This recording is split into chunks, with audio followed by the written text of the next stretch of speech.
क्या आप किसी कॉम्पिटिटिव एग्जाम की तैयारी कर रहे हैं?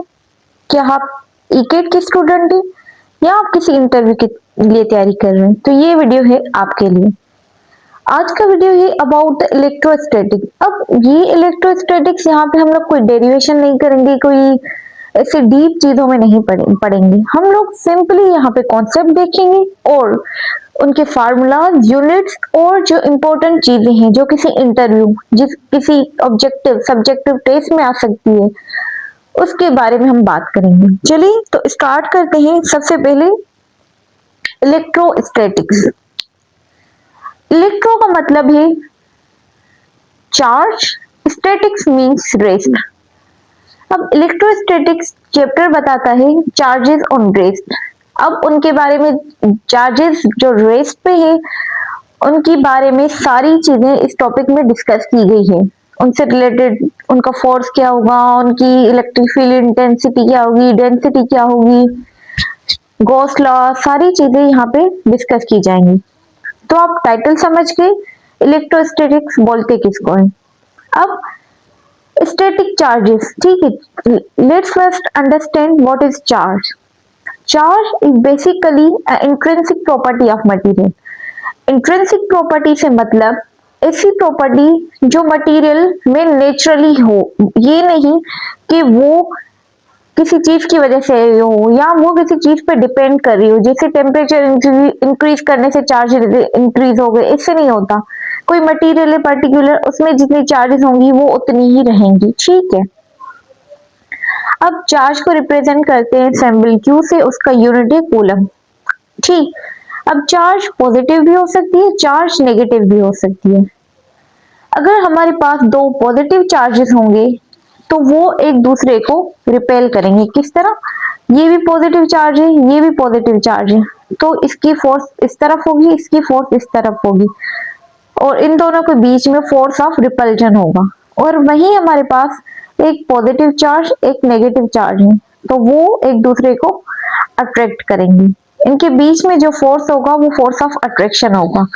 अब हमारे पास दो किस्म की चार्ज थी, एक पॉजिटिव और नेगेटिव। अगर दो ही पॉजिटिव चार्ज है हमारे पास तो वो एक दूसरे को रिपेल करेंगी।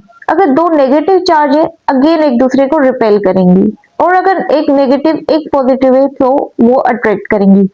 इसका मतलब similar charges repel each other, where in opposite charges attract each other.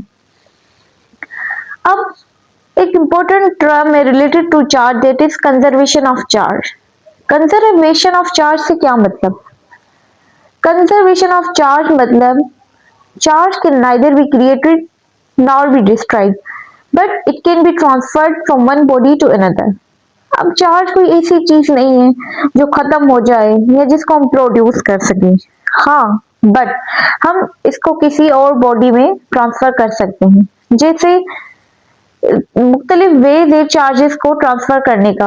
एक है जैसे कंडक्शन। कंडक्शन में क्या होता है, हम लोग दो मटेरियल साथ में रखते हैं ऐसे कंडक्टर, और फिर यहाँ से इलेक्ट्रॉन मतलब चार्ज वो मूव कर स्टार्ट कर देती है दूसरी तरफ।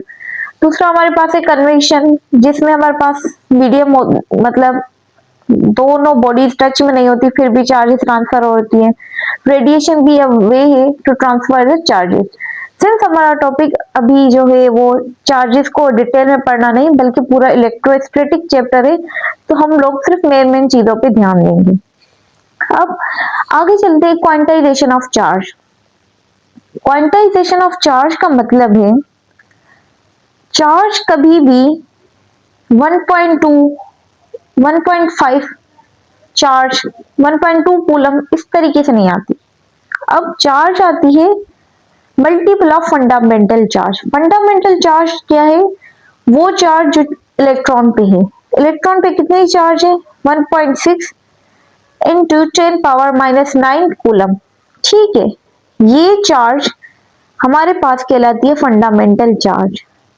अब दूसरी जो चार्जेस होंगी वो इसके इंटीग्रल मल्टीपल होंगी, या तो वो 2e होगी, या तो वो 3e होगी, या 4e, वो जा सकती है अप टू ne। अब एनी इंटीजर हो सकता है, 1 2 300 200, बट वो कभी भी 1.2 1.5 इस तरीके से चार्ज नहीं मिलती।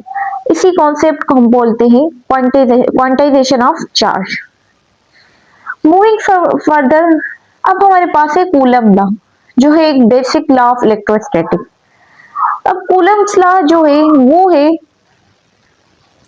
अब कूलम्स लॉ हमें बेसिकली ये बताता है कि दो चार्जेस के बीच में जो फोर्स होगा उसका मैग्नीट्यूड कितना होगा। ये एक क्वांटिटेटिव मेजरमेंट है।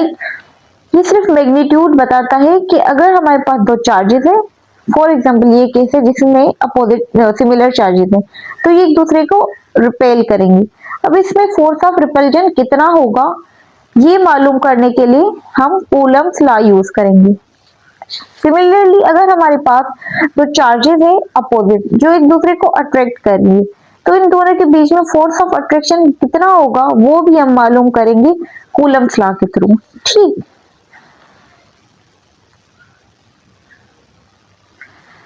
अब हम इसकी कूलम्स लॉ की डेरिवेशन में नहीं जा रहे, सिंपल मैं आपको बता देती हूँ। ये दो चार्जेस हैं, इनके बीच में डिस्टेंस आर है, तो इनके बीच में फोर्स ऑफ रिपल्जन कितना होगा, तो वो फोर्स हम इस फार्मूले से फाइंड कर सकते हैं। F is equal to K Q1 Q2 by r square. ये R शो करता है रेडियस को, जो है distance between two charges, either repel कर रही हो आइदर अट्रैक्ट कर रही हो, दोनों फोर्स ये इसी फार्मूले से मालूम कर सकते हैं। और K जो है कूलम्स कांस्टेंट है, ठीक, और Q1 Q2 are the charges जिनके बीच में फोर्स मालूम किया जा रहा है। अब ये तो फार्मूला है जब हमारे पास दो चार्जेस के बीच में कोई भी मीडियम नहीं है, तब जो फोर्स होगा इस फार्मूले से मालूम होगा। इसको हम वैक्यूम फोर्स भी कह सकते हैं, ठीक है। हम अब दूसरा जो फोर्स है, अगर हम इन दो चार्जेस के बीच में कोई मीडियम इंसर्ट करवा दें तो फिर फोर्स कितनी होगी, उसके लिए भी हमारे पास फार्मूला है। But let's first clear other things, जैसे कि अब हमारे पास K है, K की वैल्यू क्या होगी और K क्या है। K बेसिकली कूलम्स कांस्टेंट है, जो है बराबर 1/4 पाई एप्सिलॉन नॉट। एप्सिलॉन नॉट ये है permittivity of free space. Permittivity मतलब वो मटेरियल कितना इलेक्ट्रिक फील्ड को परमिट करता है, अलो करता है, उसको बोलते हैं हम लोग परमिटिविटी ऑफ फ्री स्पेस, ठीक है। इसमें फ्री स्पेस यहाँ पे, क्योंकि यहाँ पे कोई मीडियम नहीं है तो हमने फ्री स्पेस कहा है। अगर कोई मीडियम होगा तो फिर रिलेटिव परमिटिविटी आ जाएगी, और फिर हम वहां पे ये कहेंगे कि उस दूसरे मीडियम की कितनी परमिटिविटी है as compare to vacuum. Vacuum को हम एज अ रेफरेंस ले लेंगे जब हमारे पास कोई मीडियम होगा। सिंस अभी हमारे पास कोई मीडियम नहीं है तो हम लोग सिंपल परमिटिविटी के बारे में बात कर रहे हैं। अब K की हमारे पास है सारे कांस्टेंट है, 4 हमारे पास एक कांस्टेंट वैल्यू है, पाई की कांस्टेंट वैल्यू है। अगर हमारे पास एप्सिलॉन नॉट की वैल्यू आ जाए तो हम K की वैल्यू आसानी से निकाल सकते हैं और प्रॉब्लम्स रिलेटेड टू फोर्स हम आसानी से फाइंड कर सकते हैं। तो अब जो हमारे पास एप्सिलॉन नॉट की वैल्यू है वो है 8.85 into 10⁻⁻12 coulomb per newton meter square, coulomb square per newton meter square. ये वैल्यू जब हमने इस फार्मूला में पुट की तो हमें मिली वैल्यू K की, जो वैल्यू है 9 इंटू 10⁻9 न्यूटन मीटर स्क्वायर पर कूलम स्क्वायर। अब प्रॉब्लम कुछ इस तरीके से आते हैं कि हमारे पास एप्सिलॉन नॉट और K की वैल्यूज गिवन नहीं होती समटाइम्स, और हमें फोर्स कहा जाता है मालूम करने के लिए, ये चीजें भी होती है। तो ये आप ध्यान में रखें जब भी आप मालूम कर सकेंगे फोर्स। सिमिलरली कभी कभी इस तरह भी आती है कि एग्जैक्टली ये वाली वैल्यूज नहीं देते, वो अपने खुद की वैल्यूज देते थे, epsilon not is equal to 12, K is equal to 10, फिर आप फोर्स मालूम करें। तो इस तरह से भी क्वेश्चंस आ रहे होते हैं, तो इट डिपेंड्स। बट क्वेश्चन इस तरीके से भी आ सकते हैं कि आपको ये वैल्यू याद रखनी चाहिए। और सबसे इंपॉर्टेंट चीज, इनके यूनिट्स आते हैं। एप्सिलॉन नॉट की यूनिट क्या है, K की यूनिट क्या है। अगर आप एक के, अब फोर्स का आपको तो समझ आ गया ना, K Q1 Q2 are square, इससे हम लोग इसकी K की यूनिट निकाल सकते हैं, ठीक है। फोर्स की होती है न्यूटन, डिस्टेंस की होती है मीटर, तो न्यूटन मीटर स्क्वायर डिवाइड में आ जाएगा दो charge, coulomb coulomb coulomb square, तो यहाँ पे आ गया न्यूटन मीटर स्क्वायर पर कूलम स्क्वायर। अब सिंस के और एप्सिलॉन नॉट एक दूसरे के अपोजिट है, तो जो इसकी यूनिट है उसको अपोजिट कर देंगे तो वो एप्सिलॉन नॉट की यूनिट बन जाएगी। तो एप्सिलॉन नॉट की यूनिट है coulomb square per newton meter square. तो इसका सिंपल ट्रिक यही है कि आप एक की वैल्यू याद कर लो या फिर फॉर्मूले के हिसाब से समझ लो, फिर आपको दूसरे की अपने आप याद हो जाएगी। ये तो फॉर्मूला है जब हमारे पास फोर्स मालूम करना हो, जब कोई हमारे पास मीडियम नहीं है वैक्यूम में। अगर हमारे पास लेट्स सपोज कोई मीडियम आ जाता है, जैसे कि यहाँ पे दो चार्जेस हैं, इनके बीच में हमने कोई भी मीडियम इंसर्ट कर दिया, अब क्या होगा? फोर्स बढ़ेगा, कम होगा? जो ये इलेक्ट्रिक फील्ड इंटेंसिटी है उस पर क्या इफेक्ट पड़ेगा?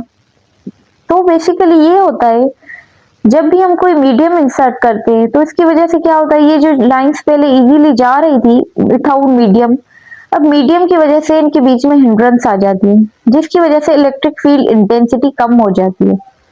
अब इलेक्ट्रिक फील्ड इंटेंसिटी कितने टाइम्स कम होती है वो डिपेंड करती है relative permittivity of this medium. जितनी ये मीडियम उसकी परमिटिविटी होगी उस हिसाब से जो है हमारे पास फोर्स कम होगी। तो अब आ जाते हैं, जब हमारे पास मीडियम हो तो फिर जो होगा फोर्स वो हम किस तरीके से निकालेंगे? वो होगा 4 pi epsilon not epsilon r जो है रिलेटिव परमिटिविटी, और Q1 Q2 by r square. और ER हम कैसे निकालेंगे? ER होगा E बाय ई नॉट। ये ई नोट शो कर रहा है relative permittivity in free space, और ये परमिटिविटी है जिस मीडियम में हम फाइंड कर रहे हैं, तो फिर हमें रिलेटिव परमिटिविटी मिल जाएगी। ठीक, तो ये रहा formula for the force of attraction और repulsion between two charges when we have medium. ठीक है, अब फोर्स कितना कम होगा जैसे कि हम बात कर रहे थे, तो हम अब इनके प्रूफ डेरिवेशन में नहीं जाते, सिंपली अगर आप नोट करना चाह रहे हैं तो ऊपर आप स्क्रीनशॉट लेके नोट कर सकते हैं, बट हम आ रहे कॉन्सेप्चुअल चीज पे। तो हमें जो मिलता है फोर्स ऑफ मीडियम वो मिलता है force of vacuum divided by relative permittivity. मतलब फोर्स ऑफ जो मीडियम है वो फोर्स ऑफ वैक्यूम से कम होगा, कितना टाइम्स? इतने टाइम जितनी उस मीडियम की परमिटिविटी होगी उस हिसाब से फोर्स जो है कम हो जाएगा एज कंपेयर टू वैक्यूम। अब हमारे पास ये क्वेश्चन आता है कि हमारे पास दो चीजें हैं, अगर दो चार्जेस है, एक में मीडियम है दूसरे में मीडियम नहीं है, तो फोर्स किन के बीच ज्यादा होगा?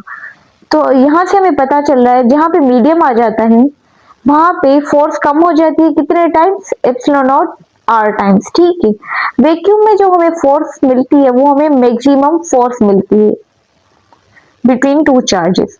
इस तरह के एमसीक्यूज आ रहे होते हैं टेस्ट में। अब आगे चलते हैं, हमारे पास जो नेक्स्ट कॉन्सेप्ट है वो है electric field. Electric field basically बोलते हम लोग स्पेस और region around an electric charge in which another charge exert a force. मतलब ऐसा स्पेस जहां भी फॉर एग्जांपल ये चार्ज है कोई, इसके ये स्पेस है, ठीक है, और दूसरी कोई चार्ज यहाँ पे है, इसका भी अपना कोई स्पेस है, इसको इस जो रीजन है ना इसको बोलते हैं हम लोग इलेक्ट्रिक फील्ड। ठीक है, और इनको शो करवाते हैं इलेक्ट्रिक फील्ड लाइन से। But let's first understand electric field. ठीक है, अब ये ऐसा रीजन है अगर हम कोई और चार्ज इसके करीब ला के रखें तो वो इस पे फोर्स एग्जर्ट करेगा। जैसे कि हमने कूलम्स लॉ में देखा कि दो चार्जेस है उनके बीच में फोर्स आ रहा है अट्रैक्शन या रिपल्जन का, बट अब ऐसा क्या है कि वो एक दूसरे को अट्रैक्ट कर रहे हैं या रिपेल कर रही हैं? वो यही रीजन है, यही इलेक्ट्रिक लाइंस ऑफ फोर्सेस है जो एक दूसरे को अट्रैक्ट करती है या फिर रिपेल करती है। तो हर चार्ज के अराउंड रीजन होता है, ठीक है, उसको हम बोलते हैं इलेक्ट्रिक फील्ड। अब इलेक्ट्रिक फील्ड को शो किया जाता है इलेक्ट्रिक फील्ड लाइन से। जैसे हमारे पास अर्थ है, अर्थ का हम लोग बोलते हैं कि gravitational field towards the centre of earth है। इसी तरीके से हमारे पास इलेक्ट्रिक फील्ड और उसका डायरेक्शन भी होता है। इलेक्ट्रिक फील्ड हमारे पास शो ये वजह होती है कि वो हमें डायरेक्शन बताती है, ठीक है, किस तरह है, किस तरफ है डायरेक्शन ऑफ फोर्स, ठीक।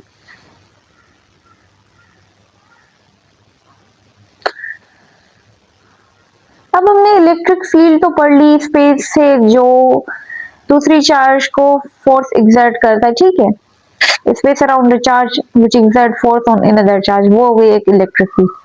हम इलेक्ट्रिक फील्ड को शो करते इलेक्ट्रिक लाइंस ऑफ फोर्स या इलेक्ट्रिक फील्ड लाइन से, ठीक है। ये लाइंस बेसिकली इमेजिनरी लाइंस होती है, ये कोई एक्चुअल लाइंस नहीं होती, बट सिंस हमारे पास जैसे कि मैंने बोला कि ये कोई रीजन है, अब इस रीजन को हम किस तरह शो करेंगे, तो हम वो शो करते हैं इलेक्ट्रिक लाइंस ऑफ फोर्स से, ठीक। अब electric field lines positive charge हो तो उसकी वजह से कैसी होंगी? पॉजिटिव चार्ज की वजह से जो ऑब्जर्वेशन और एक्सपेरिमेंट्स किए गए उनकी बिना पे हमें कुछ इलेक्ट्रिक फील्ड लाइंस की खसूसियात पता चली। अब अगर हमारे पास पॉजिटिव चार्ज होगी तो उसकी जो इलेक्ट्रिक फील्ड लाइंस होगी वो आउटवर्ड होंगी, ठीक है। ये ऑब्जर्वेशन से, ये कोई वो नहीं है कि ये साइंटिस्ट ने डिफरेंट ऑब्जर्वेशन एक्सपेरिमेंट्स करके फिर एक ऑब्जर्वेशन निकालेंगे।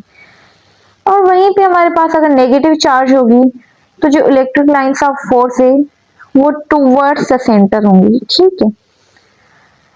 सेम तरीके से अगर हमारे पास दो पॉजिटिव चार्ज है, सिंस पॉजिटिव चार्ज एक दूसरे को रिपेल करती है तो इनका डायरेक्शन कुछ इस तरीके से होगा। अगर यहीं पे हमारे पास दो नेगेटिव, पॉजिटिव और नेगेटिव चार्ज है, एक पॉजिटिव और एक नेगेटिव, तो उनकी कुछ डायरेक्शन इस तरीके से बनेगी, पॉजिटिव से आउटवर्ड, नेगेटिव से इनवर्ड, बट यहाँ पे जो एजेस पे है वो एक दूसरे को अट्रैक्ट करेंगी। पॉजिटिव से पता है हमें आउटवर्ड जाती है, नेगेटिव से इनवर्ड आती है, बट ये जो क्लोज है यहाँ से ये वाली तो अट्रैक्ट करेंगी ना, ये पॉजिटिव, ये यहाँ से, ये वाली दूर है तो ये अट्रैक्ट नहीं करेंगे। अगर हाँ यहाँ पे कोई हो तो ये इसे अट्रैक्ट करेगी, ये भी अट्रैक्ट करेगी, ये भी अट्रैक्ट करेगी, पॉजिटिव नेगेटिव। बट जो दूर दूर वाली है वो पॉजिटिव की होंगी तो आउटवर्ड, नेगेटिव की होंगी तो इनवर्ड। अब electric field lines due to oppositely charge plate, अगर दो प्लेट्स अपोजिटिव चार्ज के साथ होंगी तो उनकी इलेक्ट्रिक फील्ड कुछ इस तरीके से होंगी, पॉजिटिव से नेगेटिव, पॉजिटिव से आउटवर्ड जाती है, नेगेटिव के इनवर्ड आती है, तो ये फील्ड कुछ इस तरीके से बनेगी, ठीक है। ये यूनिफॉर्म होती है, यहाँ पे नॉन यूनिफॉर्म होती है एजेस पे।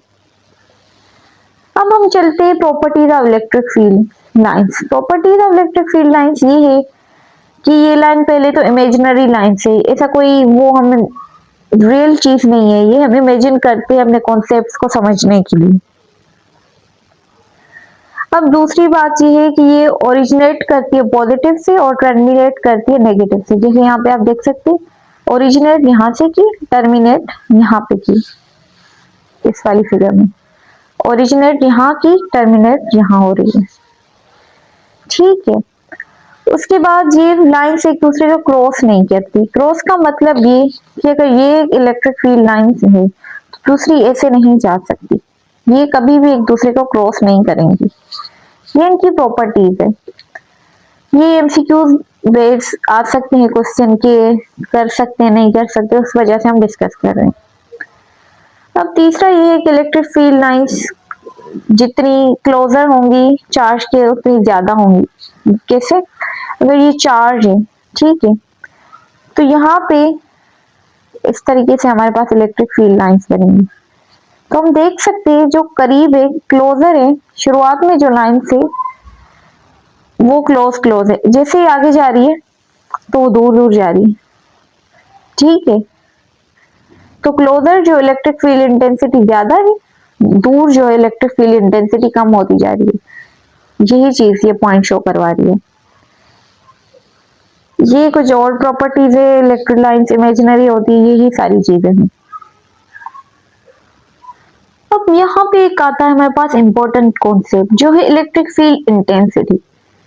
अब इलेक्ट्रिक फील्ड इंटेंसिटी बेसिकली क्या है, हमारे पास कोई भी चार्ज है, चार्ज क्रिएट करती है इलेक्ट्रिक फील्ड, ठीक है, पॉजिटिव है जब ये आउटवर्ड बना रही हूँ।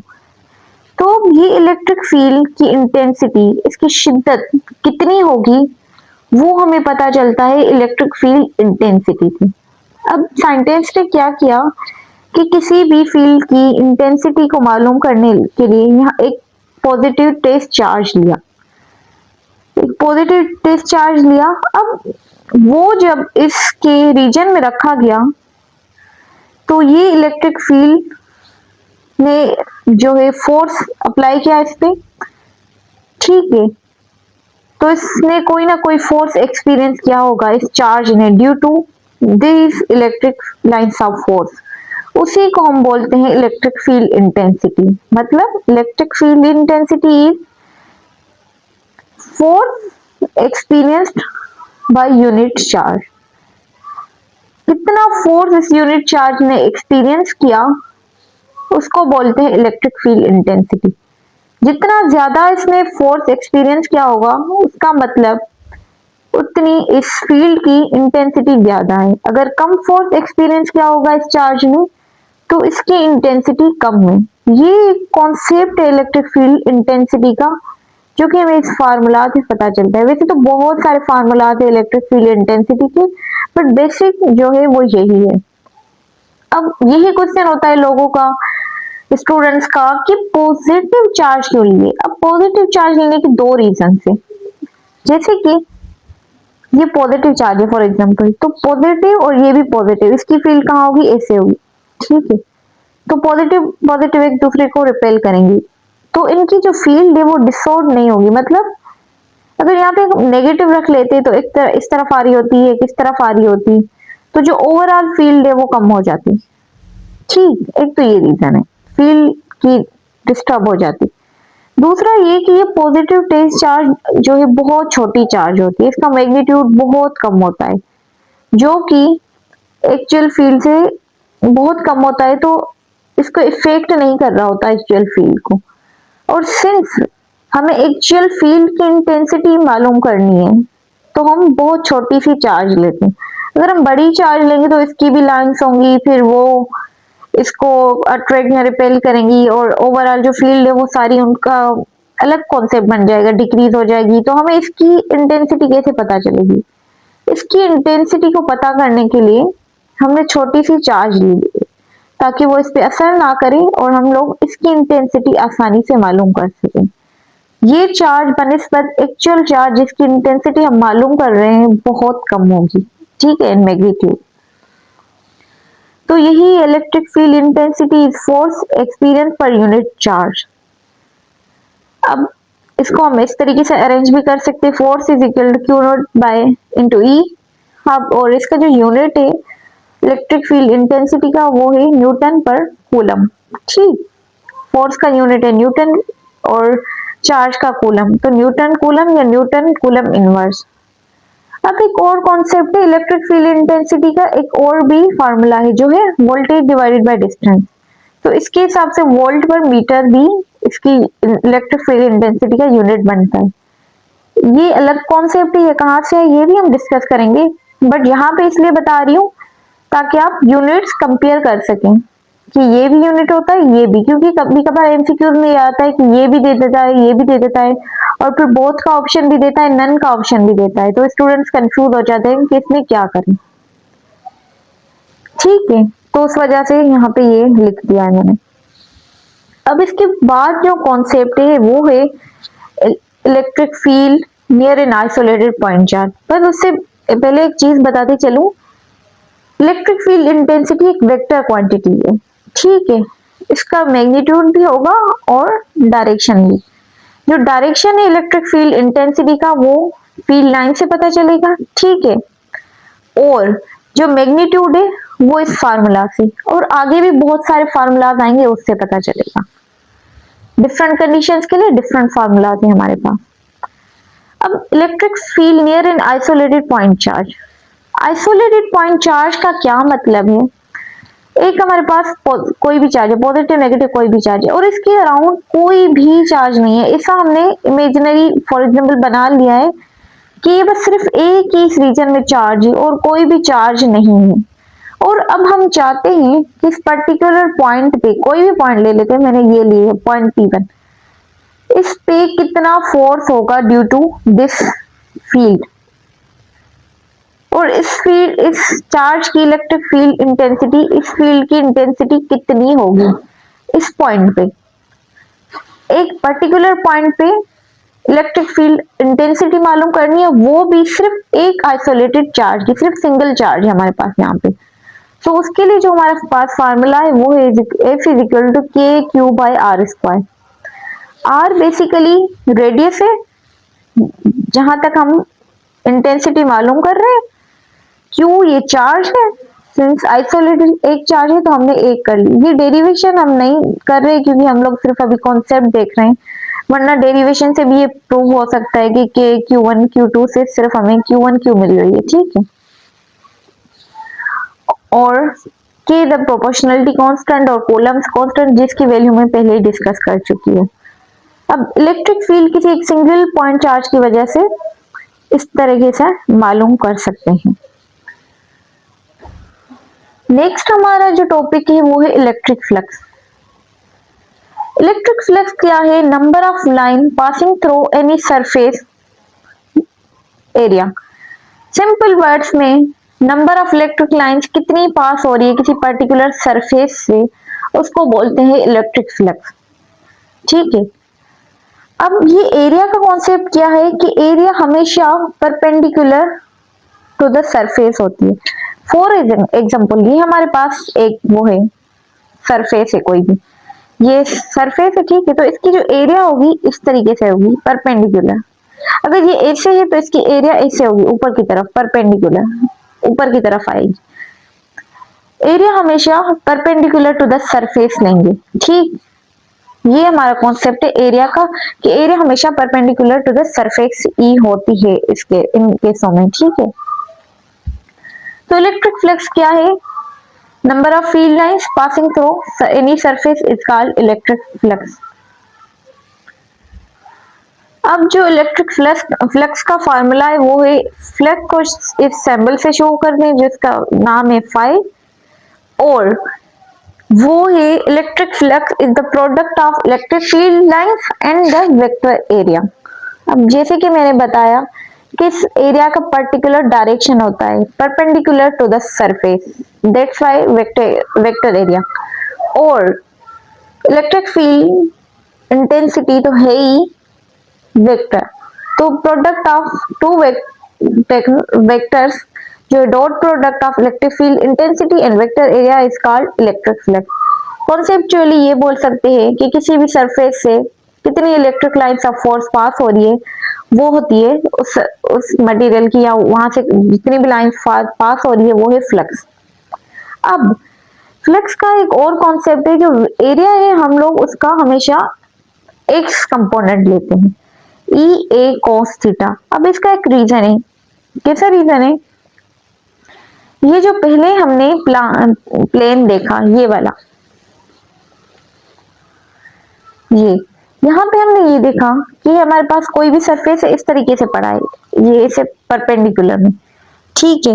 ये थोड़ा सा बड़ा है मुझे दिखाने में, ये देखें, जैसे ये कैलकुलेटर है इसको ऐसे करके रख दिया तो ये इस तरीके से ये वाला पड़ा है, ये है, ठीक है, और इससे इलेक्ट्रिक लाइंस ऑफ फोर्स ऐसे ऐसे जा रही है।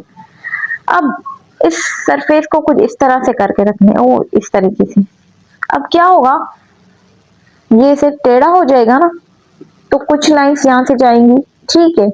वही केस हम आगे डिस्कस करने वाले हैं।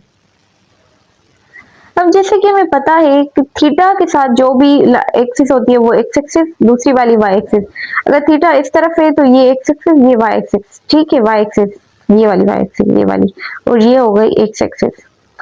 सिमिलरली ये देखिए हमने प्लेन को थोड़ा सा ऐसे टेढ़ा कर दिया, जो ऐसे सीधा था ना बिल्कुल परपेंडिकुलर, उसको थोड़ा सा टेढ़ा कर दिया, परपेंडिकुलर से टेढ़ा, ठीक है, किसी एंगल पे, जो बिल्कुल पहले ऐसे था ना, अब उसको ऐसे कर दिया हम लोगों ने, ऐसे, ठीक।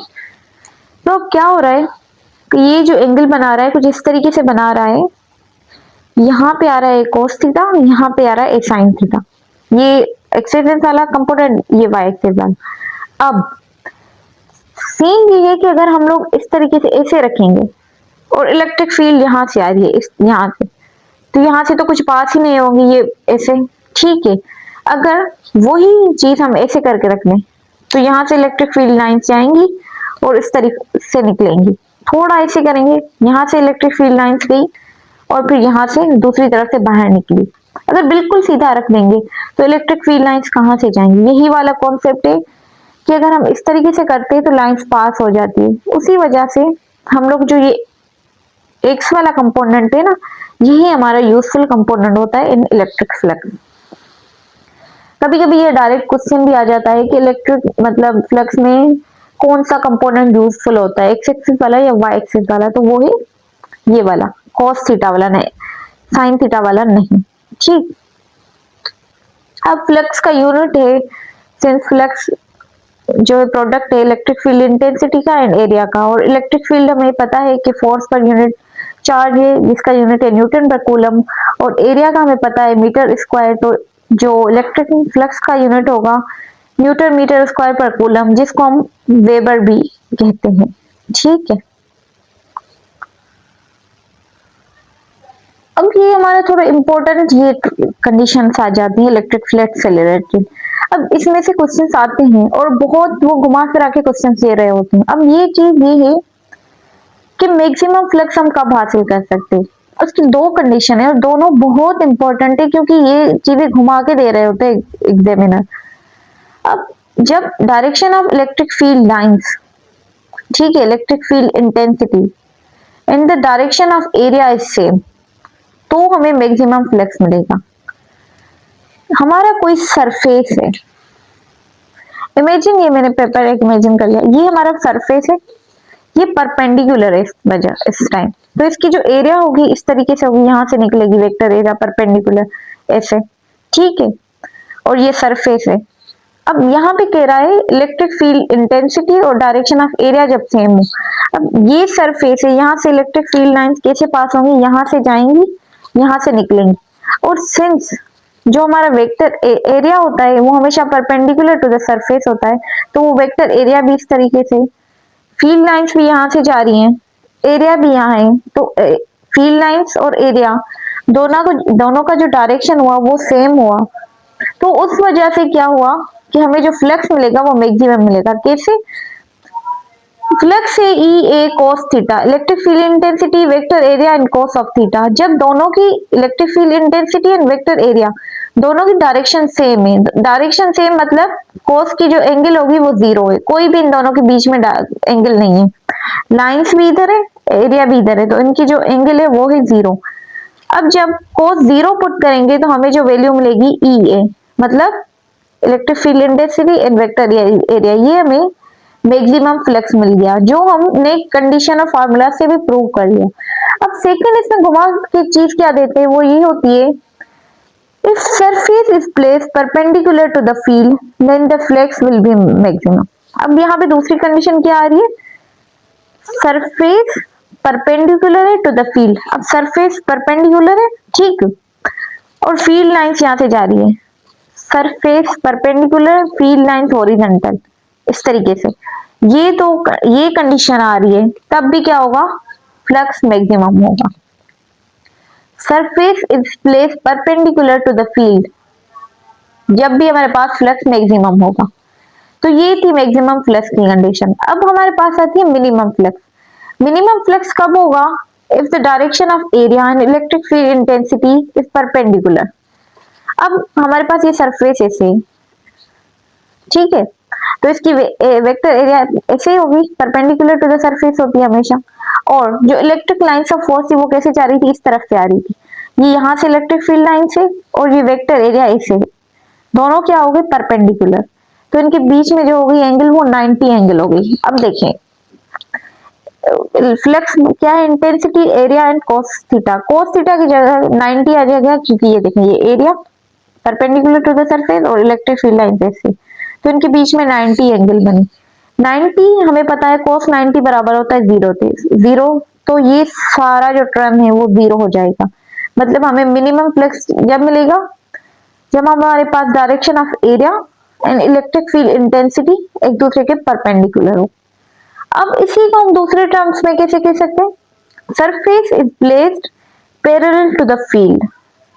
सरफेस फील्ड के पैरेलल, तो उस कंडीशन में क्या होगा, फ्लक्स 0 होगा। ये सरफेस है, ये फील्ड है, यहाँ से सीधा ऐसा सरफेस है, यहाँ से लाइन कैसे पास करेंगे, यहाँ देखो यहाँ से लाइन पास ही नहीं करेंगी, ये आएंगी यहाँ पे, तो उस कंडीशन में फ्लक्स 0 होगा। इस तरीके की बात अलग है, यहाँ से तो लाइन जा सकती है ना, यहाँ से कहाँ जाएंगी, तो फ्लक्स 0। तो ये है हमारा छोटा सा कॉन्सेप्ट अबाउट द फ्लक्स। ये कॉन्सेप्ट छोटा है बट क्वेश्चंस में घुमा फिरा के दे देते हैं। अब हमारे पास नेक्स्ट टॉपिक है electric flux through a close surface. ठीक है, बट उससे पहले हमारे पास एक छोटा सा और टॉपिक है, वो है electric field density. Electric field density basically क्या होता है, electric flux per unit area, इसको बोलते हैं इलेक्ट्रिक फील्ड डेंसिटी। डेंसिटी किसी भी चीज की क्या होती है, वो चीज जिसकी मालूम कर रहे पर यूनिट एरिया। करंट डेंसिटी हो जाए करंट पर यूनिट एरिया, तो वैसे ही इलेक्ट्रिक फील्ड डेंसिटी है वो चार्ज पर यूनिट एरिया है, और इसका जो यूनिट होगा कूलम पर मीटर स्क्वायर होता है। ठीक है, तो ये एक छोटा सा कॉन्सेप्ट था about the electric field intensity density. Sorry, density मतलब किसी पर्टिकुलर एरिया से इलेक्ट्रिक फ्लक्स पास करे, तो उसको हम बोलते हैं इलेक्ट्रिक फील्ड डेंसिटी। अब हमारे पास एक छोटा सा कॉन्सेप्ट आता है about the electric field density. Electric field density क्या है, flux per unit area. Density किसी की भी हो, जैसे करंट डेंसिटी हो, वो होगी करंट पर यूनिट एरिया। जो चीज की होगी उससे डिवाइड कर दो एरिया से, वो बन जाएगी उस चीज की डेंसिटी। ठीक है, अब डेंसिटी का कॉन्सेप्ट ये है कि किसी भी पर्टिकुलर एरिया से जितनी number of electric lines of force pass कर रही हैं, उसी को हम बोलते हैं इलेक्ट्रिक फील्ड डेंसिटी। इंटेंसिटी अलग है, कितना वो फोर्स एक्सपीरियंस कर रही है पर्टिकुलर चार्ज, जिससे हमें पता चलता है कि वो जो इलेक्ट्रिक फील्ड उस चार्ज की कितनी ज्यादा है या कम है। ठीक है, और जो डेंसिटी है वो बताती है, इलेक्ट्रिक फील्ड डेंसिटी बताती है कि पर्टिकुलर एरिया से कितनी इलेक्ट्रिक लाइंस ऑफ फोर्स जा रही है। दोनों कॉन्सेप्ट अलग है, तो इसमें कंफ्यूज नहीं होना। ठीक है, और इसका जो यूनिट होगा वो होगा वेबर पर मीटर स्क्वायर। ठीक, फ्लक्स का वेबर और इसका मीटर, तो वेबर पर मीटर स्क्वायर। अब नेक्स्ट हम चलते हैं, जो हमारा टॉपिक है electric flux through a close surface enclosing a charge. अब ये कॉन्सेप्ट है बेसिकली इलेक्ट्रिक फ्लक्स मालूम करने का। पिछला जो हमारा था, हमने देखा इलेक्ट्रिक फ्लक्स, वो हमें मिला था, इलेक्ट्रिक फ्लक्स मिला था equal to electric field intensity vector area into cos of theta. ठीक है, ये फार्मूला वैलिड है सिर्फ और सिर्फ फ्लैट सरफेस के लिए। जैसे कि हमने देखा परपेंडिकुलर किया, हॉरिजॉन्टल किया, but the thing is that वो एक फ्लैट सरफेस था, सीधा, उसमें कोई राउंड नहीं था, कोई उल्टी फुल्टी शेप, कोई भी किसी भी तरह की शेप नहीं थी। ठीक है, अब हम देखेंगे electric flux through a close surface enclosing a charge. अब कोई हमने समझो कोई क्लोज सरफेस ले लिया है और उसमें एक चार्ज, एक ही चार्ज है, सिंगल चार्ज है। ठीक, तो इसकी वजह से जो इलेक्ट्रिक चार्ज है, लाइंस होंगी इलेक्ट्रिक फील्ड लाइंस। ठीक है, सॉरी मेरी ये इस पे नहीं चाहिए राइटिंग और डायग्राम से, मैं बहुत गंदी हूँ इसमें, बट आप ये कॉन्सेप्ट समझ लें। तो यहाँ पे चार्ज है, इसकी वजह से इलेक्ट्रिक फील्ड लाइंस होंगी। ठीक है, तो इसमें कोई ना कोई फ्लक्स होगा। अब ये सेंस स्फीयर है, तो हमें इसका फ्लक्स मालूम करना है। ये फ्लक्स कैसे मालूम होगा, हमें तो जो फार्मूला मिला है वो तो फ्लैट का है। तो हम क्या करते हैं, इसके जो है फ्लक्स मालूम करने के लिए इस जो चीज को है ना, स्फीयर को छोटे छोटे टुकड़ों में बांटते हैं। कैसे, अब कोई भी हमारे पास गोल चीज है, for example balloon he consider कर लें, उसका जो कहीं ना कहीं पे ऊपर तो एक सीधा सीधा होगा ना, एक फ्लैट होगा, ये दूसरा फ्लैट, ये तीसरा फ्लैट, ये पर्टिकुलर जगह पे तो ये फ्लैट है ना, ये फ्लैट फ्लैट सारे पीसेस मिलके एक स्फीयर बनाए। बट एक छोटी सी एरिया कंसीडर कर लें, ये तो बिल्कुल फ्लैट दिख रही है ना। तो हम क्या करेंगे, टोटल फ्लक्स मालूम करने के लिए छोटे छोटे पीसेस लेंगे और एट द एंड इनको टोटल कर देंगे तो हमें फ्लक्स मिलेगा। यही चीज है electric flux through a close surface. अब चीज जो ध्यान में रखने वाली है वो ये है, यहाँ पे सिर्फ एक चीज चार्ज की बात हो रही है, सिर्फ एक चार्ज। कॉन्सेप्ट बता दिया, फ्लक्स मालूम करना है, कैसे मालूम करेंगे इसको अपने डिस्ट्रीब्यूट करके पार्ट्स में, ये इसकी डेरिवेशन है, अगर आपको चाहिए तो आप देख लें। सिंस हम लोग सिर्फ कॉन्सेप्ट की तरफ जा रहे हैं तो हम डेरिवेशन नहीं कर रहे, जो फाइनल फार्मूला है वो देख रहे हैं। अब फाइनल फार्मूला क्या है, फ्लक्स जो हमें मिला charge per unit epsilon not, मतलब जो चार्ज इनक्लोज्ड है उस सरफेस के अंदर divided by epsilon not permittivity of that space, वो हमें देगा फ्लक्स ऑफ दैट मटेरियल। ये जो हमारे पास मटेरियल था, ठीक, इसका हमें फ्लक्स मिला charge per unit epsilon not, इसमें जो अंदर चार्ज थी वो, और इस मीडियम की, ये जो स्फीयर है, कोई मीडियम होगा यहाँ पे, उसकी जो वो है, अगर फ्री स्पेस है तो एप्सिलॉन नॉट, ठीक है। परमिटिविटी क्या है, यहां से हमें मिलेगा फ्लक्स, ठीक है। कितनी चार्ज को अलो कर रहा है मीडियम, मिल गई हमें फ्लक्स इनक्लोज सरफेस। अब यहाँ पे इंपॉर्टेंट चीज ये है कि ये जो हमें फार्मूला है, ये हमें यहाँ तक हमें सिर्फ ये पता चला है कि स्फीयर पे एक चार्ज हो तो हमें जो फ्लक्स मिलेगा वो ये मिलेगा। अगर हमारे पास स्फीयर ना हो, कोई रेक्टेंगुलर हो, कोई हमारे पास कोई और शेप हो, और एनी शेप, ठीक है, तो फिर उसका फ्लक्स कैसे मालूम होगा।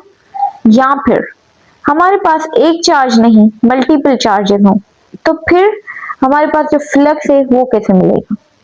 इसी चीज को वेरीफाई करने, मालूम करने के लिए हमारे पास एक साइंटिस्ट था जिसने बहुत सारे ऑब्जर्वेशन किए, और फिर हमें एट द एंड पता चला कि कोई भी शेप हो, कितने भी चार्जेस हो, उनका फ्लक्स किस तरीके से मालूम कर सकते हैं। तो गोस लॉ वो साइंटिस्ट था जिसने लॉ भी दिया, वो लॉ था the net electric flux through any close surface is 1 upon epsilon naught times the net charge enclosed by that closed surface। अब यहाँ से डेफिनेशन से तो कुछ समझ आने वाला है नहीं, सीधा चलते हम लोग कॉन्सेप्ट पे। सिंस हम लोग डेरिवेशन नहीं कर रहे तो वो पार्ट स्किप कर लेंगे, सिर्फ हम लोग जा रहे हैं, ये देखें, ये कोई शेप ले लिया है हमने रैंडम, ठीक। अब इसमें एक चार्ज नहीं है, मल्टीपल चार्जेस है, तो दोनों जो हमारी कंडीशन थी, एक तो शेप चेंज हो रहा है, दूसरी एक चार्ज नहीं है मल्टीपल चार्ज है। अब हमें चाहिए टोटल फ्लक्स, तो वो फ्लक्स कैसे मालूम करेंगे, वो डेरिवेशन से एंड में हमें मिल जाएगा, बट हमें हमारी जो कॉन्सेप्चुअल है वो एंडिंग ही है, डेरिवेशन से कुछ भी ना जाए। पता है क्यों, वो मैं अभी डिस्कस करूंगी। बट एक चीज इसमें इंपॉर्टेंट है कि जब भी हम लोग गॉस लॉ यूज कर रहे होते हैं तो हम एक इमेजिनरी सरफेस, जिसको हम गॉसियन सरफेस भी कहते हैं, वो इमेजिन करना जरूरी होता है फॉर डेरिवेशन, ठीक है।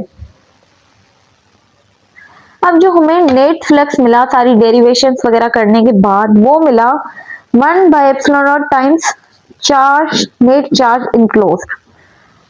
मतलब इससे पहले जो हमने फार्मूला देखा वो भी यही था, चार्ज जो फ्लक्स मिला था, क्या मिला था हमें, charge per unit epsilon not, और हमें वो सिर्फ एक चार्ज थी और वो एक पर्टिकुलर स्फीयर था या सर्किल था। और यहाँ पे हम देखें तो हमारे पास रैंडम शेप है और मल्टीपल चार्जेस है, फिर भी हमें सेम फार्मूला मिल रहा है। तो यही चीज बेसिकली जो गॉस था वो उसने प्रूव की कि कोई भी शेप हो, कोई भी साइज हो, कितनी भी चार्जेस हो, उनका जो फ्लक्स है वो हम लोग इजीली मालूम कर सकते हैं इस फार्मूला से। वो फार्मूला है 1/एप्सिलॉन naught permittivity of free space, और कितनी जो चार्ज इनक्लोज्ड है टोटल चार्ज से मल्टीप्लाई कर देंगे तो हमें मिल जाएगा उसका फ्लक्स। ये एक मेन कॉन्सेप्ट है गॉस का। वैसे तो हम लोग अगर ऐसे नहीं होता तो हर चीज के लिए, हर शेप के लिए अलग अलग से डेरिवेशन करनी पड़ती, फिर उसका फ्लक्स मिलता। बट गॉस ने सारी टेंशन दूर कर दी। उसने कहा कोई भी शेप हो, कोई भी साइज हो, कितनी भी चार्जेस हो, आप एक फार्मूला यूज करेंगे, आपको उसका फ्लक्स मिल जाएगा। अब नेक्स्ट है हमारे पास application of Gauss law. Application से क्या मुराद? एप्लीकेशन से ये मुराद है, हम एप्लीकेशन किस चीज को बोलते हैं? जैसे हमारे पास ओहम्स लॉ है। ओहम्स लॉ ने, ओहम ने क्या किया, I is equal to V by R, ये हमारे पास फार्मूला होता है ओहम्स लॉ। अब ये यूज करते हैं हम लोग सर्किट्स में वोल्टेज, करंट, रेजिस्टेंस ये मेजर करने के लिए। गॉस लॉ भी उसी तरीके से है। गॉस लॉ ने हमें जो फार्मूला दिया है ना ऊपर वाला, फ्लक्स वाला, flux is equal to 1 by epsilon not times q net charge enclose, ये फार्मूला यूज करेंगे हम लोग किसी और चीज को मालूम करने के लिए, और वो चीज क्या होगी, इलेक्ट्रिक फील्ड इंटेंसिटी। अब ये तो 3 एप्लीकेशन हमारी इलेक्ट्रिक फील्ड इंटेंसिटी की हमारे कोर्स में, उस वजह से हम इलेक्ट्रिक फील्ड इंटेंसिटी कह रहे हैं, वरना गॉस लॉ से हम कोई और चीज भी मालूम कर सकते हैं। सिंस ये गॉस लॉ की एप्लीकेशन है, तो हम लोग गॉस लॉ को यूज करके कोई दूसरी चीज फाइंड करेंगे, और हमारे कोर्स में जो चीज फाइंड करने वाले हम, वो है इलेक्ट्रिक फील्ड इंटेंसिटी। अब आप कहेंगे तो इलेक्ट्रिक फील्ड इंटेंसिटी की तो हमारे पास पहले ही फार्मूला है, जैसे इलेक्ट्रिक फील्ड इंटेंसिटी बराबर है फोर्स पर यूनिट चार्ज। दूसरा हमारे पास आइसोलेटेड चार्ज का था कि के क्यू बाय आर स्क्वायर, ये दोनों हमारे पास फार्मूलाज थे ना इलेक्ट्रिक फील्ड इंटेंसिटी का। अब और क्या चाहिए? द थिंग इज दैट ये फार्मूला हमें कॉन्सेप्ट बताता है इलेक्ट्रिक फील्ड इंटेंसिटी का, जो हमने पढ़ा। ये फार्मूला जब यूज होता है जब हमारे पास एक सिंगल चार्ज हो और उसके दरमियान आसपास कोई भी चार्ज नहीं हो, फिर हम किसी एक पर्टिकुलर पॉइंट पे इलेक्ट्रिक फील्ड इंटेंसिटी मालूम करें, तो हम ये फार्मूला यूज करें। अब इमेजिन एक ऐसा सिनेरियो आ रहा है जहां पर हमारे पास मल्टीपल चार्जेस हैं, और जो उनका शेप है वो कुछ इस तरीके से। अब क्या करेंगे? अब इनकी इलेक्ट्रिक फील्ड कैसे मालूम करेंगे? या फिर हमारे पास इंफिनिटी शीट ऑफ चार्जेस है, यहाँ पे भी मल्टीपल चार्जेस है, और इन सब की जो वो है शेप भी डिफरेंट है। फिर क्या करेंगे हम? फिर कैसे मालूम करेंगे? थर्ड केस ये भी हो सकता है कि हमारे पास 2 अपोजिटिवली चार्ज प्लेट्स है, एक पॉजिटिव एक नेगेटिव। अब यहाँ पे इलेक्ट्रिक फील्ड कैसे मालूम करें? इसी तरीके से बहुत सारे केसेस बन सकते हैं, बट सिंस हमारा टॉपिक जो कोर्स है लिमिटेड टू दीज 3 टॉपिक्स, तो हम लोग इसी के बारे में बात करेंगे। तो मकसद ये हुआ, गॉस लॉ की एप्लीकेशन का मकसद ये है कि गॉस लॉ हम यूज करके कोई चीज फाइंड कर रहे हैं, तो उसको हम बोलते हैं Gauss law application. Gauss law use हो रहा है किसी चीज को फाइंड करने में, वो उसकी गॉस लॉ की एप्लीकेशन है। जैसे हम लोग बोलते हैं ओम्स लॉ एप्लीकेबल है सिर्फ कंडक्टर वाले मटेरियल्स में। क्यों? क्योंकि सिर्फ कंडक्टर में ही हम लोग पास वोल्टेज और करंट का रिलेशनशिप डायरेक्ट मिल रहा होता है, और वहां पे ही वो चीज ओम्स लॉ अप्लाई कर सकते हैं। सेमीकंडक्टर में हम लोग वो चीज यूज नहीं कर सकते। सिमिलरली हमारे पास यहाँ पे इलेक्ट्रिक फील्ड इंटेंसिटी मालूम करनी है, इसलिए हम क्या कर रहे हैं? गॉस लॉ को यूज कर रहे हैं। गॉस लॉ में फ्लक्स देता है, बट उस फ्लक्स से हम इलेक्ट्रिक फील्ड इंटेंसिटी कैसे निकालेंगे? इन 3 केसेस में। ये है एप्लीकेशन ऑफ गॉस लॉ। अब जो एप्लीकेशन है वो तो 3 है। अब सारों की डेरिवेशन है, जिससे डेरिवेशन के अंदर ही हमें पता चलता है कि कैसे गॉस लॉ यूज हुआ है। बट सिंस हम यहाँ पे सिर्फ कॉन्सेप्ट देख रहे हैं, तो मैं सिर्फ आपको ऊपर ऊपर से दिखा लूंगी कि आखिर ये यूज कैसे हो रहा है। ठीक है, पहला केस है electric field intensity due to hollow charge sphere. ये हमने कोई स्फीयर ले लिया है, और उस पे 3 कंडीशन पे हमें इलेक्ट्रिक फील्ड इंटेंसिटी चाहिए। एक आउटसाइड द स्फीयर, एक ऑन द स्फीयर, एक इनसाइड द स्फीयर। ठीक है, इस पे हमें इलेक्ट्रिक फील्ड इंटेंसिटी चाहिए, और उसके लिए हम क्या यूज करेंगे? गॉस लॉ यूज करेंगे। अब इलेक्ट्रिक फील्ड इंटेंसिटी निकालने के लिए गॉस लॉ में हमारे पास सबसे क्या होता है कि हमें इमेजिनरी सरफेस यूज करना पड़ता है, वो जिसे हम गॉसियन सरफेस भी कहते हैं। तो फॉर दिस पॉइंट पे इलेक्ट्रिसिटी कैलकुलेट करने के लिए इलेक्ट्रिक फील्ड इंटेंसिटी हमने ये सरफेस इमेजिनरी गॉस का किया है, इमेजिन किया है। अब क्या होगा? नेट फ्लक्स जो गॉसियन सरफेस का है वो है electric field intensity into vector area. ये कैसे आया? ये भी डेरिवेशन है। ये जो पिछले हमने छोड़ी थी ना इलेक्ट्रिक फील्ड इंक्लोजिंग चार्ज वाली, ठीक है, वहां से ही आता है। इसको स्मॉल पीसेस में पूरे स्पेयर को तोड़ के तो उसका सम बना देते हैं, electric field intensity and vector area. ठीक है, अब इलेक्ट्रिक फील्ड इंटेंसिटी कांस्टेंट है, उसको बाहर निकाल दिया, वेक्टर एरिया यहीं पे रहा, और देन हमें एरिया का पता है 4 पाई आर स्क्वायर होता है स्फीयर की। तो हमें जो यहाँ पे जो नेट फ्लक्स मिला वो E into 4 pi r square मिला। अब देखो यहाँ पे हम गॉस लॉ अप्लाई कर रहे हैं, यहाँ से हमें इलेक्ट्रिक फील्ड इंटेंसिटी नहीं मिली, यहाँ पे flux is equal to E electric field intensity into 4 pi r square. यहाँ से हमें एग्जैक्ट इलेक्ट्रिक फील्ड इंटेंसिटी नहीं मिली आउटसाइड द स्फीयर। फिर हम अप्लाई कर रहे हैं गॉस लॉ। गॉस लॉ होता है नेट फ्लक्स जो है चार्ज अपॉन एप्सिलॉन नॉट। ठीक है, अब क्या हुआ, इन दोनों इक्वेशंस को कंपेयर किया, कंपेयर करने के बाद ये एक साइड पे वो रख, ये वाली इक्वेशन फर्स्ट वाली दूसरी यहाँ पे रख दी, फिर चीजें कैंसिल आउट होने के बाद जो हमें इलेक्ट्रिक फील्ड इंटेंसिटी का फार्मूला मिला वो मिला ये वाला। तो अब पता चला कैसे मिला, गॉस लॉ को यूज करके हमें मिला इलेक्ट्रिक फील्ड इंटेंसिटी। ये मैं डेरिवेशन करवाऊंगी इंशाल्लाह इन डीप, बट अभी मैं सिर्फ आपको ये एग्जांपल समझा रही थी कि गॉस लॉ यूज हुआ, उसके बाद ही हमें इलेक्ट्रिक फील्ड इंटेंसिटी मिली, इसीलिए हम बोलते हैं कि एप्लीकेशन ऑफ गॉस लॉ है ये। ठीक है, तो अब अगेन आ जाते हैं अपने टॉपिक पे। Electric field intensity due to hollow charge sphere, outside जो स्फीयर है वो हमें ये मिली। अब इनसाइड की बात करें तो इनसाइड जो हमें इलेक्ट्रिक फील्ड इंटेंसिटी मिली उसकी भी डेरिवेशन है प्रॉपर, बट हम लोग यहाँ पे नहीं जा रहे डीप में।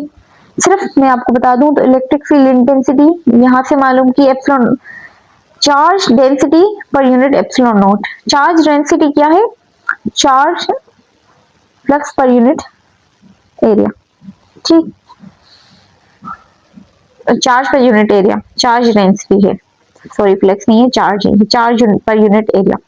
तो ये हमें मिली चार्ज डेंसिटी। ठीक है, ये है electric field intensity at the sphere. Outside the sphere मिली, एट द स्फीयर मिली। अब inside the sphere, inside the sphere अब यहाँ पे अगेन शो होगा कि कैसे गॉस लॉ यूज हो रहा है। गॉस लॉ क्या है, net charge enclose divided by epsilon not. अब अगर हम इनसाइड द स्फीयर की बात करें, इनसाइड द स्फीयर आप देखें कोई भी चार्ज है नहीं, चार्ज तो सारी बाहर है। अब इनसाइड द स्फीयर इस पॉइंट पे हमें चाहिए इलेक्ट्रिक फील्ड इंटेंसिटी, चार्ज सारी बाहर है, इनक्लोज्ड कोई भी चार्ज अंदर नहीं है, और यहाँ पे इंटेंसिटी चाहिए तो क्या होगी, गॉस के मुताबिक जो फ्लक्स नेट मिलेगा कैसे मिलेगा, charge enclose divided by epsilon not. यहाँ पे अंदर तो कोई चार्ज है ही नहीं, और हमें यहाँ पे इंटेंसिटी चाहिए, सिंस चार्ज अंदर जीरो है तो जो फ्लक्स हो जाएगा वो भी जीरो हो जाएगा। कैसे, चार्ज हमारे पास जो है नेट चार्ज जीरो है तो नेट फ्लक्स भी जीरो हो जाएगा। ठीक है, तो देखा यहाँ पे भी हमने गॉस लॉ यूज करके फिर हमने जो फाइनल इंटेंसिटी है वो निकाली।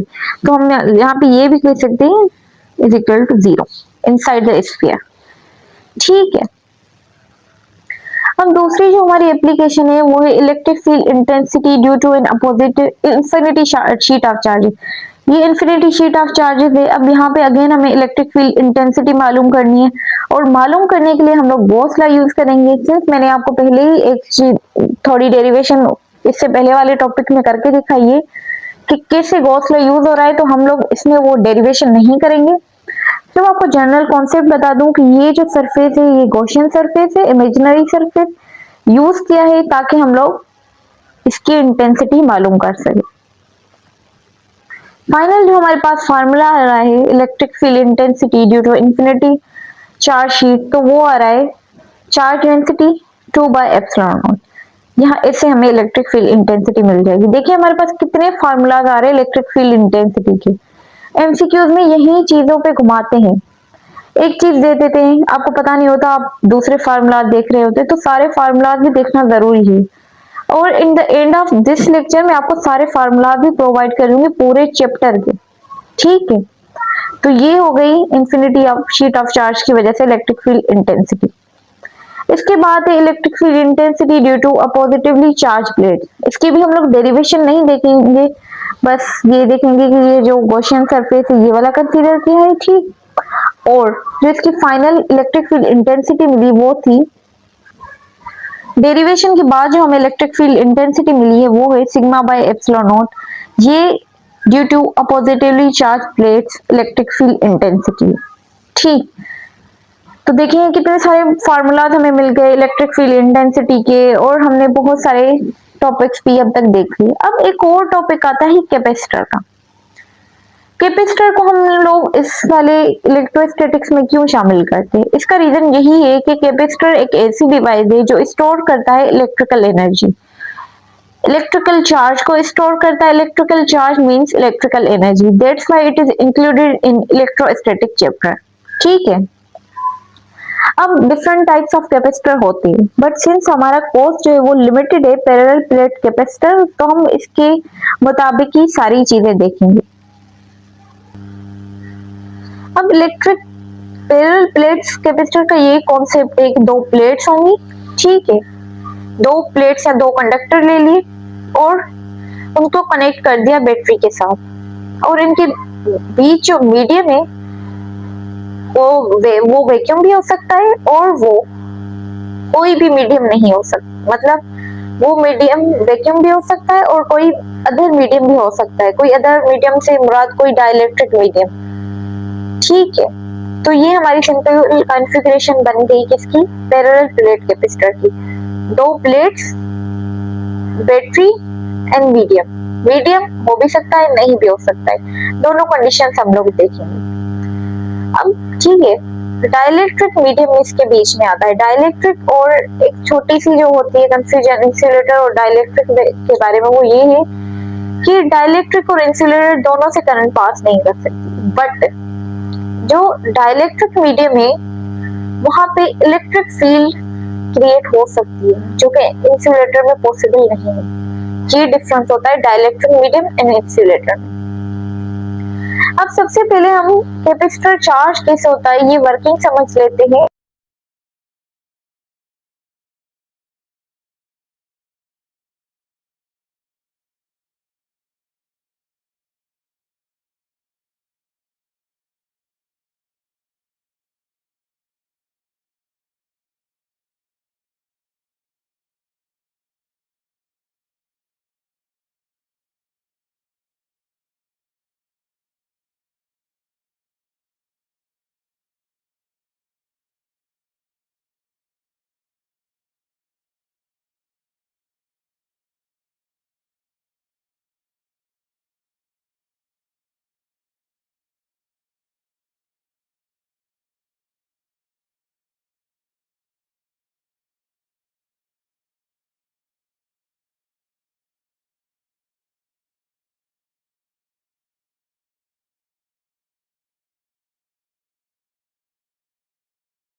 सीरीज में होता है चार्ज रिमेन सेम, चार्ज जो है वो सेम रहती है। अब चार्ज रिमेन सेम वो क्यों, क्योंकि जो सीरीज सर्किट होती है उसमें क्या होता है, करंट सेम होता है, और हमें चार्ज पता है चार्ज होती है current into time. Since current is same तो चार्ज भी remain same across all the capacitors. ठीक है, ये एक छोटा सा टर्म था कि चार्ज क्यों सेम होती है अक्रॉस द सीरीज कैपेसिटर। अब एग्जाम्स में डेरिवेशन आ सकती है जो आप यहाँ से देख सकते हैं, बिल्कुल सिंपल डेरिवेशन है, बट हम लोग कॉन्सेप्चुअली बात कर रहे हैं तो हमें चाहिए फार्मूला, फाइनल फार्मूला। तो वो है 1/C equivalent capacitance in series circuit is equal to 1/C1 plus 1/C2 plus 1/CN। जितनी भी कैपेसिटेंस होंगी 1 करके आप सबको ऐड कर देंगे और सिंपल मैथमेटिक्स यूज़ करके रूल्स, और आप उसकी कैपेसिटेंस निकाल सकते हैं। और एक और चीज़ है कि जो इक्विवेलेंट कैपेसिटेंस है, फाइनल कैपेसिटेंस हमें सीरीज में मिलेगी, वो हमें कम मिलेगी एक भी इंडिविजुअल कैपेसिटेंस से। मतलब सबसे कम इनमें से एक, इसकी 1 है, इसकी 2 है, इसकी 3 कूलम कैपेसिटेंस है फॉर एग्जांपल, सॉरी फेराड। ठीक है, तो जो इक्विवेलेंट हमें मिलेगी वो मिलेगी 0.5 0.3, मतलब जो लीस्ट है ना कैपेसिटेंस उससे भी कम मिलेगी इक्विवेलेंट कैपेसिटेंस इन सीरीज। ठीक है, तो C is the equivalent capacitance which is always less than the individual capacitance। अब जब हमारे पास दो कैपेसिटर हो तो उसका सिंपल फार्मूला ये है, दो कैपेसिटर हो तो 1/, करके ये मुश्किल छोड़ दें, आप सिंपल ये फार्मूला यूज़ करें, वो ये भी यहाँ से निकला है, C1 multiply by C2 divided by C1 plus C2।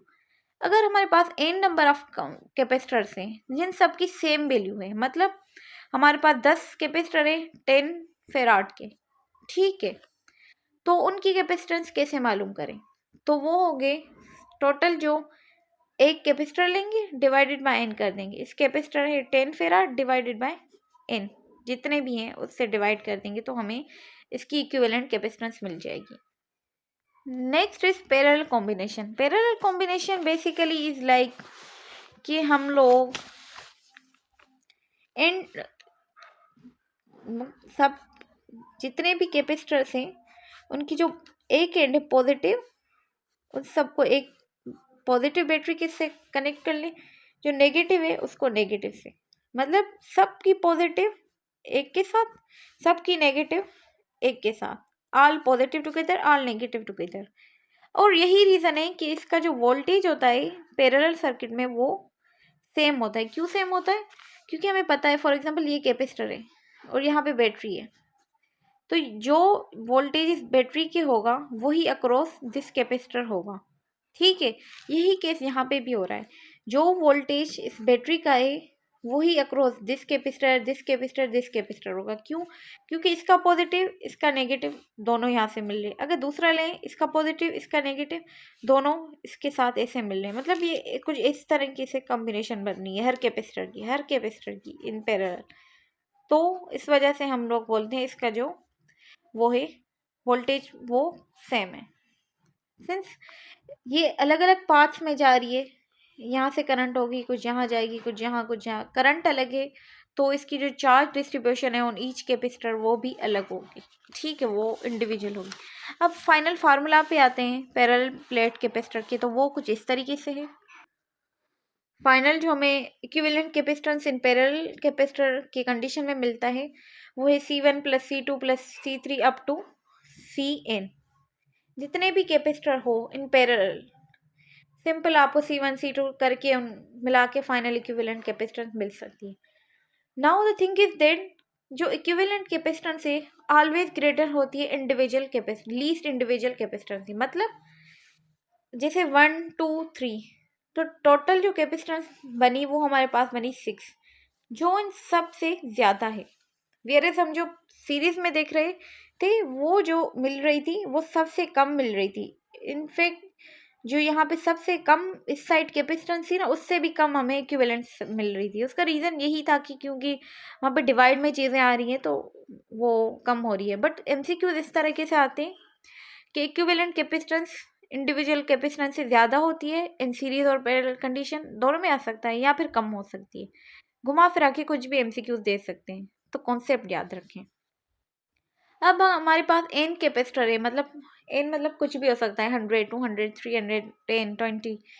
इस केस में जो हमारा वो होगा कैपेसिटेंस इक्विवेलेंट, वो होगी C इंटू एन, मतलब एक कैपेसिटर की वैल्यू रख दें और फिर जितने हैं उससे मल्टीप्लाई कर दें तो टोटल कैपेसिटेंस मिल जाएगी।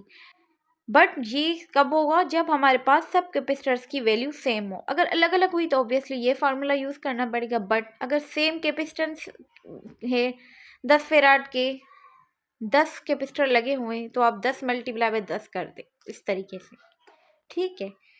तो ये थी हमारी छोटी सी video about the electrostatic chapter. उम्मीद करती हूँ आपको पसंद आई होगी।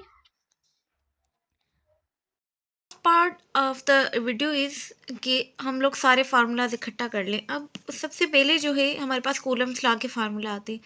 कूलम्स लॉ में सबसे पहले जो फोर्स ऑफ अट्रैक्शन और रिपल्जन के लिए फार्मूला है वो है वैक्यूम में, मतलब जब दोनों चार्जेस के बीच में कोई भी मटेरियल ना हो, उसके लिए ये वाला फार्मूला यूज़ करेंगे हम। अब के की वैल्यू 1/4πε0 भी है, ठीक है, और के की वैल्यू हमने मैन्युअली कैलकुलेट भी की है, जो है 9 × 10⁻⁹ न्यूटन मीटर स्क्वायर पर कूलम स्क्वायर, ठीक है। उसके तो ये हो गई फोर्स वैक्यूम में फाइंड करना। और फोर्स जब कोई मीडियम हो तो उसके लिए जो फार्मूला है वो है सेम ही फार्मूला होगा, जस्ट रिलेटिव परमिटिविटी ऐड हो जाएगी, ठीक है। अब ये एक रिलेशनशिप है जो कि एमसीक्यूज वगैरह में आ रहा होता है। तो ये है force of medium and force of vacuum divided by epsilon not, मतलब जो मीडियम वाला फोर्स है वो कम होता है वैक्यूम से कितने times, epsilon not times, epsilon r times. Relative permittivity जितनी होगी उतना वो फोर्स कम होगा जब मीडियम आ जाएगा बिटवीन टू चार्जेस। अब एप्सिलॉन नॉट की जो वैल्यू है वो भी हमारे पास गिवन है, जो कि है 8.85 × 10⁻12 coulomb square per newton meter square. Next हमारा फार्मूला है इलेक्ट्रिक फील्ड इंटेंसिटी के। अब जो ये वाला फार्मूला है electric field intensity is equal to force upon charge, ठीक है। तो ये तो बेसिक इसके कॉन्सेप्ट को बता रहा होता है, जो कि है कि force experience per unit charge. अब जितना वो फोर्स एक्सपीरियंस करेगा टेस्ट चार्ज, उतनी इलेक्ट्रिक फील्ड इंटेंसिटी ज़्यादा होगी दूसरी चार्ज की जिसकी हम इंटेंसिटी मालूम कर रहे हैं, ठीक है। ये कॉन्सेप्ट हमने देख लिया था।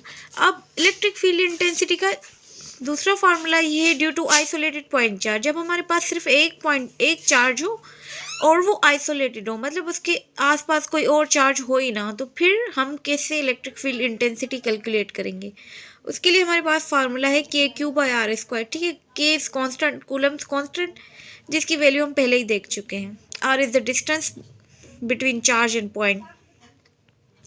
अब थर्ड फार्मूला हमारा जो है वो भी है इलेक्ट्रिक फील्ड इंटेंसिटी मालूम करने का। अब ये जो फार्मूला है ये वाला जो B पॉइंट, C पॉइंट और D पॉइंट में आएगा, वो है गॉस लॉ की एप्लीकेशन से लिए गए फार्मूला। अब गॉस लॉ की एप्लीकेशन से क्यों, वो पहले ही डिस्कस की है कि गॉस लॉ सिर्फ यूज़ हुए हैं, बट असल जो चीज़ थी वो हमें इलेक्ट्रिक फील्ड इंटेंसिटी मालूम करनी थी बाय यूजिंग गॉस लॉ, ठीक है। अब जो हमारा इलेक्ट्रिक फील्ड इंटेंसिटी मालूम करनी हो outside the sphere, on the sphere and inside the sphere, उसके लिए फार्मूलाज गिवन है। आउटसाइड द स्फीयर हो, किसी पॉइंट पे इलेक्ट्रिक फील्ड इंटेंसिटी मालूम करनी हो किसी स्फीयर की, ये देखें एक स्फीयर है। अब हमें इसके आउटसाइड P3 पे इलेक्ट्रिक फील्ड इंटेंसिटी मालूम करनी है, उसके लिए ये वाला फार्मूला यूज़ करेंगे। अगर ऑन द स्फीयर करनी है, जैसे कि ये स्फीयर P2 लिखा हुआ है, ऑन द स्फीयर पे कितनी इलेक्ट्रिक फील्ड इंटेंसिटी है इन सब चार्जेस की वजह से, तो उसके लिए हम ये वाला फार्मूला यूज़ करेंगे, that is electric field intensity is equal to sigma upon epsilon not. Sigma is basically the charge density. Charge density किसी भी चीज़ की डेंसिटी वो होती है, वो चीज़ डिवाइडेड बाय उसके एरिया। तो ये चार्ज डेंसिटी है, तो charge divided by area is called charge density. उसके बाद आता है this is inside not outside, inside the sphere. अब inside the sphere since there is no charge inside the sphere, so the net charge enclosed by this surface is 0. So according to Gauss law there will be no net flux, hence no electric field. No electric field, hence no flux. अब एक और formula है electric field intensity मालूम करने का, जब हमारे पास infinity large sheet हो, जैसे कि ये, ठीक है। उसके लिए जो हमारे पास फार्मूला है वो है सिग्मा अपान 2 एप्सिलॉन नॉट। अब जहाँ भी इलेक्ट्रिक फील्ड होगी यहाँ वहाँ पे हम एरो यूज़ करेंगे, क्योंकि ये एक वेक्टर क्वांटिटी है। उसके बाद थर्ड केस है हमारा electric field due to two oppositely charge plate. अब जब हमारे पास दो अपोजिट चार्ज प्लेट है, उनके बीच, उनकी साइड में हमें इलेक्ट्रिक फील्ड मालूम करनी है किसी भी जगह पे, तो फिर उसके लिए फार्मूला होगा sigma by epsilon not. Sigma is again charge density, ठीक है। तो ये देखिए मुख्तलिफ फार्मूलाज हैं, वो सारे के सारे हैं to calculate the electric field intensity. अब डिपेंड करता है क्वेश्चन पे, क्वेश्चन में क्या चीज़ गिवन है, जो चीज़ गिवन होगी उसके हिसाब से हम लोग वो फार्मूलाज यूज़ करेंगे। समटाइम्स हमें डायरेक्ट चीज़ें दी गई होती है, जैसे ये वाला, जैसे इनसाइड द स्फीयर वाला, इसमें कैलकुलेट करने की ज़रूरत ही नहीं है, कॉन्सेप्ट लगाना है तो अब अपने आप ज़ीरो है, ठीक है। समटाइम्स हमें MCQs सॉल्व करने होते हैं, ठीक। तो जो चीज़ गिवन हो उस हिसाब से आप फार्मूला यूज़ कर सकते हैं। Next is electric flux. Electric flux का जो फार्मूला है वो है EA cos of theta, electric field intensity vector and area and cos of theta, ठीक है। अब ये जो इलेक्ट्रिक फ्लक्स का फार्मूला है वो एक फ्लैट सरफेस के लिए, सीधे किसी भी सरफेस के लिए, हमारे पास कोई स्फीयर आ गया, कोई और शेप आ गई, उसके लिए फिर क्या करेंगे, फिर हमने एक एक्सपेरिमेंट किया, एक क्लोज सरफेस लिया और उसमें एक चार्ज, सिर्फ एक चार्ज रखी, तो उसके लिए हम जो फ्लक्स मालूम करेंगे, net flux around a close surface enclosing a single charge, उसका जो फार्मूला आता है वो है Q bye epsilon not. Now the question is that कि हमारे पास अगर मल्टीपल चार्जेस हो और हमारे पास शेप डिफाइन ना हो, कोई भी शेप आ जाए, तो फिर हम इलेक्ट्रिक फ्लक्स वहाँ पे कैसे कैलकुलेट करेंगे। तो उसके लिए हमारे पास गॉस ने एक लॉ दिया जो है अबाउट कि आपका कोई भी मतलब सरफेस हो और कितनी भी चार्जेस हो, आप जो फ्लक्स मालूम करेंगे वो होगा, नेट फ्लक्स होगा net charge enclose divided by epsilon not. तो ये फार्मूला हमें देगा फ्लक्स, ठीक है। अब उसके बाद हमारे पास आते हैं कैपेसिटेंस के फार्मूला। सबसे पहले तो हमारे पास कैपेसिटेंस का फार्मूला है, capacitance is basically charge per unit volt, ठीक है, और इसका यूनिट है फेराड। अब capacitance between two parallel plates, उसका जो फार्मूला है in vacuum when there is no medium between the plates, ठीक है, तो वो है area epsilon not divided by distance between the plates. Whereas जब हमारे पास मीडियम गिवन है दो प्लेट्स के बीच, तो हमारे पास जो फार्मूला होगा वो होगा ए एप्सिलॉन नॉट एप्सिलॉन और अपान डी, ठीक है। तो ये ई और शो करती है रिलेटिव परमिटिविटी ऑफ मीडियम। उसके बाद हमारे पास कैपेसिटेंस ऑफ सीरीज कैपेसिटर। अब सीरीज में जब हमारे पास कैपेसिटर्स कनेक्टेड हो तो फिर हम कैसे इक्विवेलेंट कैपेसिटेंस फाइंड करेंगे, तो उसका फार्मूला है 1/C equivalent is equal to 1/C1 plus C2 plus C3 up to CN। CN means जितने भी आपके कैपेसिटर्स हो उन सारों को 1/, में रख के और फिर सिंपल मैथमेटिकल कैलकुलेशन करेंगे तो आपको equivalent capacitance of series capacitor मिल जाएगी। अब दूसरा केस ये है कि हमारे पास n कैपेसिटर है, n में कोई भी हो सकता है 10, 20, 50, n इज एनी इंटीजर, ठीक। तो फिर उन सब की वैल्यू जो है सेम है, सबकी फॉर एग्जाम्पल 10 फेराड है, तो अब उनकी टोटल अगर वो सारे अगर सीरीज़ में लगे हुए हैं तो उनकी टोटल कैपेसिटेंस कैसे मालूम करेंगे। अगर हम इस फार्मूला से करेंगे तो हमें 100 पहले तो सारे ऐसे डिवाइड करने होंगे, उसके बाद मल्टीप्लाई ये वो। तो इसके लिए एक सिंपल फार्मूला है, अगर हमारे पास कैपेसिटेंस सेम है और वो सीरीज़ में कनेक्टेड है तो इक्विवेलेंट जो कैपेसिटेंस होगी वो होगी C डिवाइडेड बाय N। एक कैपेसिटर की कैपेसिटेंस लेंगे और टोटल नंबर ऑफ जितने भी हैं कैपेसिटर उससे डिवाइड कर लेंगे। नेक्स्ट इट जब हमारे पास दो कैपेसिटर्स हो और वो सीरीज़ में कनेक्टेड हो, तो इस वाले फार्मूले को सिंप्लीफाई किया गया है सिर्फ ये वाले फार्मूले को। तो जो इक्विवेलेंट कैपेसिटेंस होगी वो C1 multiply by C2 divided by C1 plus C2। अब capacitance of parallel plate capacitor, जब हमारे पास पैरेलल प्लेट हो तो फिर हम कैपेसिटेंस कैसे कैलकुलेट करेंगे? तो उसके लिए सिंपल फार्मूला है, equivalent capacitance is equal to C1 plus C2 plus C3 up to Cn, जितने भी आपके पास कैपेसिटर्स हों। एंड देन अगर हमारे पास कैपेसिटर्स हो मल्टीपल, बट उन सब की जो रेटिंग हो वो सेम हो, तो फिर हम बजाय कि एक एक कैलकुलेट करें C1 2 3 4 5, हम क्या करेंगे, एक कैपेसिटर की कैपेसिटेंस लेंगे, उसको टोटल नंबर ऑफ कैपेसिटर से मल्टीप्लाई करेंगे, तो हमें इक्विवेलेंट कैपेसिटेंस मिल जाएगी। So this is the video about the electrostatics. उम्मीद करती हूँ आपको पसंद आया होगा। जज़ाकल्लाह।